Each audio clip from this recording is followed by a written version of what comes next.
கர்த்தருடைய பரிசுத்த நாமத்திற்கு ஸ்தோத்திரம் உண்டாவதாக. இன்று ஜீவ வார்த்தை நிகழ்ச்சியை கேட்டுக்கொண்டிருக்கும் அனைவரையும் கர்த்தருடைய பரிசுத்த நாமத்தினால் வாழ்த்துகிறேன், ஆசீர்வதிக்கிறேன். இன்றைய தின தியானத்திற்கு தேவன் கொடுத்த வேத பகுதி, அது எபேசியருக்கு எழுதின நிருபம் 3ஆம் அதிகாரம், அதில் 12ஆம் வசனம். எபேசியர் 3:12. அவரை பற்றும் விசுவாசத்தால் அவருக்குள் நமக்கு தைரியமும் திட நம்பிக்கையோட தேவனிடத்தில் சேரும் ஸ்லாக்கியமும் உண்டாயிருக்கிறது. இன்றைய தினம் இதை கேட்டுக்கொண்டிருக்கும் தேவ பிள்ளைகளே, தேவனிடத்தில் சேரும் ஸ்லாக்கியம் உங்களுக்கு நமக்கு உண்டாயிருக்கிறது. எப்படி? அவரை பற்றும் விசுவாசத்தால், அவரை மேல் கொண்ட நம்பிக்கையால். இதை நம்ம பார்க்க வேண்டும். ஆனா அதை என்ன சொல்றாரு பாருங்க, தேவனிடத்தில் சேரும் ஸ்லாக்கியம் நமக்கு உண்டாயிருக்கிறது. அப்ப எல்லாருமே தேவனிடத்தில் சேருவதுதான் தேவனோட திட்டம்.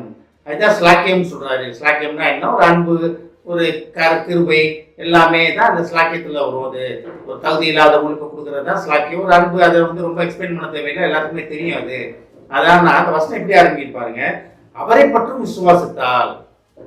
அப்ப நம்ம விசுவாசம் தேவன் மேல இருக்கா, கர்த்தர் மேல இருக்கா? நமக்கு விசுவாசம், நமது விசுவாசம் கர்த்தர் மேல இருக்க வேண்டும். ஏன்னா அவர் ஒருத்தவர் தான் ரட்சிப்பின் தேவன். அவர் இல்லாம உலகத்துல விடுதலை கிடையாது, ரட்சிப்பு கிடையாது. அவர் மூலமாக மட்டும்தான் ரட்சிப்பு கிடைக்கும். ரட்சிப்பு அடைந்தாதான், ரட்சிப்பின் அனுபவத்தில் நம்ம நிலைத்து நின்றாதான் தேவனிடத்தில் சேரும் சாக்கியத்தை நம்ம பெற்றுக்கொள்ள முடியும். ரட்சிப்பு என்பது அனுதின அனுபவம். நான் அடிக்கடி உங்களுக்கு சொல்லியிருக்கேன், அனுதின அனுபவம் தான் உங்களுக்கு எல்லாத்துக்குமே தெரியும். ரட்சிக்கப்பட்டேன், நான் அன்றைக்கு ரட்சிக்கப்பட்டேன், இந்த மீட்டிங்ல ரட்சிக்கப்பட்டேன், 10 வருஷத்துக்கு நான் ரட்சிக்கப்பட்டேன் அப்படின்னு சொல்லுவது ஒருவேளை அந்த புதிய வாழ்வுக்குள்ள நம்ம நுழைந்த காரியத்தை நம்ம சொல்லலாம். ஆனா அது அனுதின அனுபவமாக இருக்க வேண்டும். ஒரு நாள் ரட்சிப்பின் அனுபவத்தை இருந்துட்டு ஒரு வாரம் கீழே விழுந்துட்டு திருப்பி ரட்சிப்பின் அனுபவத்துல வர்றது சரியில்லாத ஒரு காரியம், தேவனை துக்கப்படுத்தும் ஒரு காரியமாக இது இருக்கும்.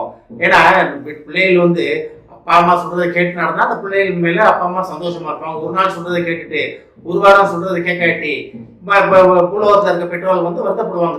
அதே தான் அங்கேயும் நடக்கும். ஏன்னா பரலோக பிதாவானவர் அவர் பெற்றோர் ஸ்தானத்துல அவர் இருக்கவர். அப்ப நம்ம எந்த இடத்துல இருக்கிறோம்? அப்ப பாருங்க, அவரை பற்றும் விசுவாசத்தால் அவருக்குள் நமக்கு தைரியமும் திட நம்பிக்கையோட. அப்ப என்ன தைரியம்?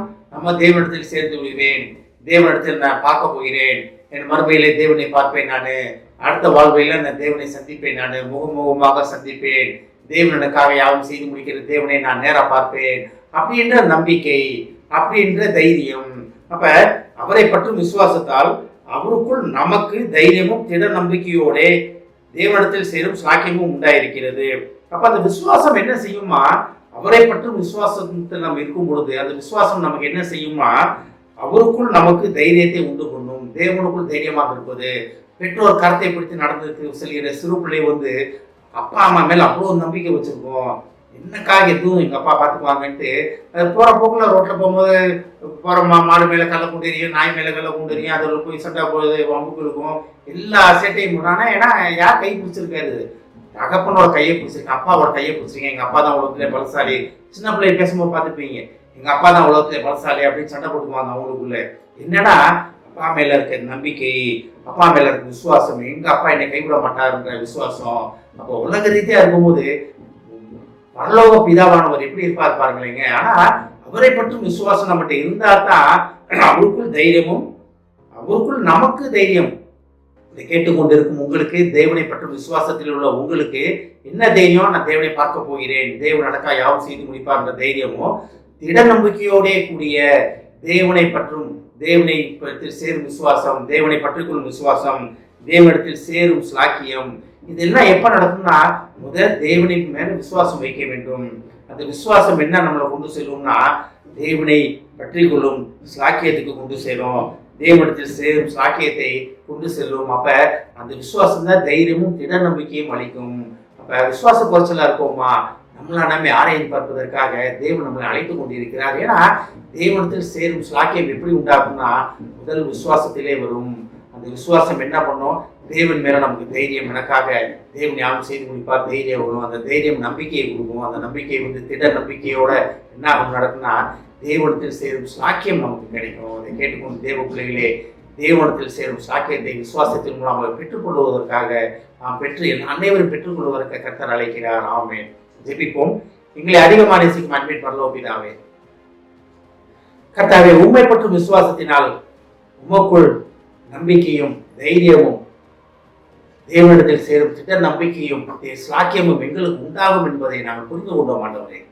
அந்த நிலையிலே நிலைத்து நிற்க எங்களுக்கு உதவி செய்யும் ஆண்டவரே. ஏஸ்தாவுடைய விசுவாசத்தில் கொஞ்சமும் நாங்கள் வழி விடாதபடி எங்களை விசுவாசத்தை உங்கள் உண்மையில் கொண்ட எங்கள் விசுவாசத்தை பலப்படுத்துமாப்பா.